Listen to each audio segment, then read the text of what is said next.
Thumpr fishing here. Well, I kinda decided not to go fishing today. Just woke up, it was like 46 degrees, a little too chilly, the back was tight, and I just figured probably not the best day to go kayaking down at Port Canaveral. So I just decided to stay home, do a couple of small projects. But that led me to also answering a few questions that I've gotten about the foam bumpers that I have on my kayak, how I'm liking them, how I did them. So I figured, hey, for today, I'm just gonna put a video together on how I did it and how it's working out, and let you guys be the judge. Anyway, I am going to try to get out tomorrow. I'm not sure where I'm going to go, but I'm hoping I can get the kayak out tomorrow if the weather stays calm like it is this evening. So stay tuned for that. Enjoy the video. Alright, so the first things that we're going to be using is the 4-inch wide Gorilla Tape. And then what I did is I went to the hardware store and also paired that with the 1-inch pipe insulation. And that's what we're going to do.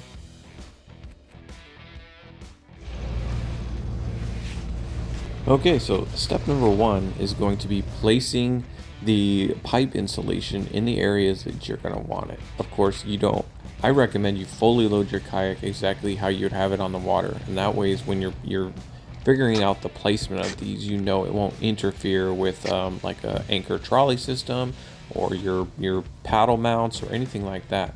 So once you figure out placement, you can cut them into basically sections. Because I have one side that has it has a cleat.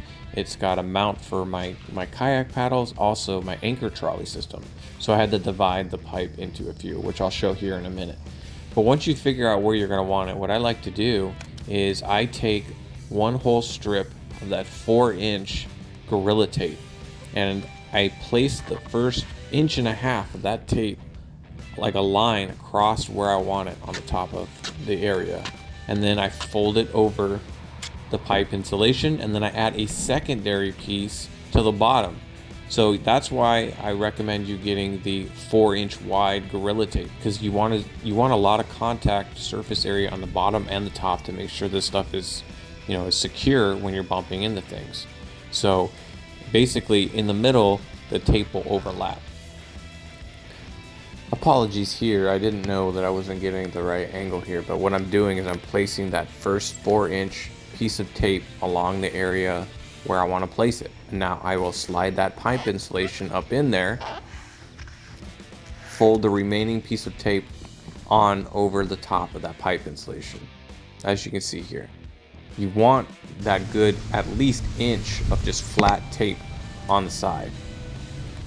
Now I have tested some of this tape. It does come off with a little bit of elbow grease and cleaner, so this is something that you can just completely take off or replace as well.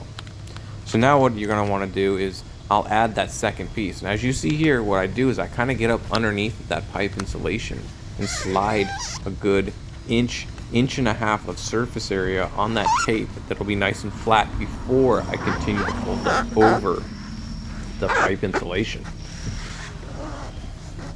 When you slide it up underneath that pipe insulation a little bit, it keeps it a lot more secure as well.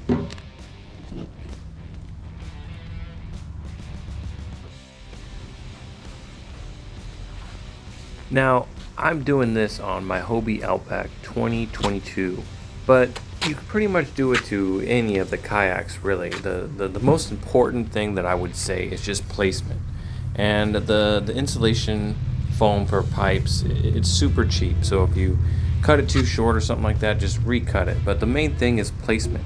You want to rig up your kayak with everything that you would normally use or you might use, and then you want to cut them into segments to where it covers the most amount of area without hindering any of the functionality. Like on one side I have my anchor trolley. I had to make sure that I cut pieces or positioned it in a way to where that would still function, but yet I also had the most coverage area that if I'm going to bump up to something, it hits those pads instead of scratching up the kayak.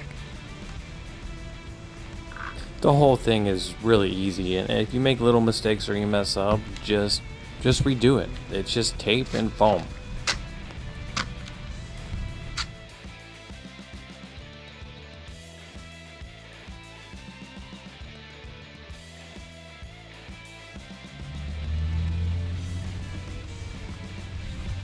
So some areas where there's a little bit too much curvature or something like that, what I would do is just cut the pipe and do it in segments, and that way everything would fit a lot more snugly. And I angled the front just so I got a little bit more cushion on the front there.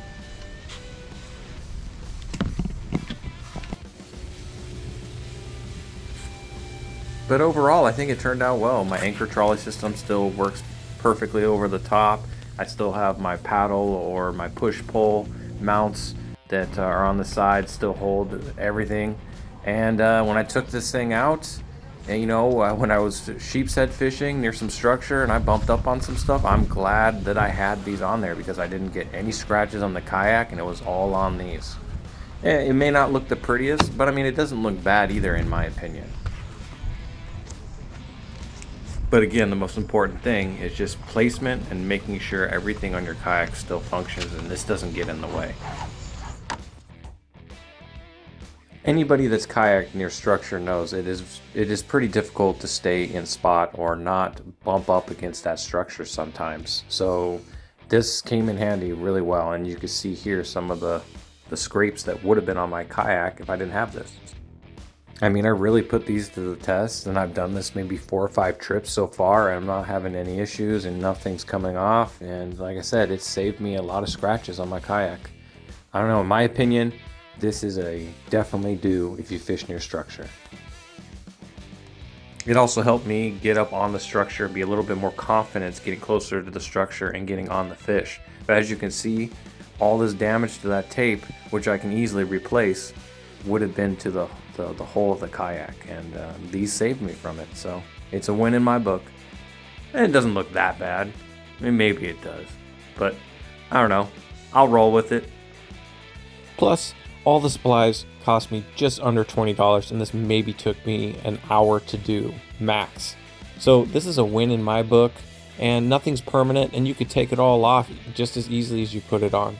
So I could take it off at the end of sheepshead season if I want. Anyways, hopefully this helps somebody. If you found this helpful, be sure to hit that like button and don't forget to subscribe. Thanks for watching, everybody. Tight lines. Peace.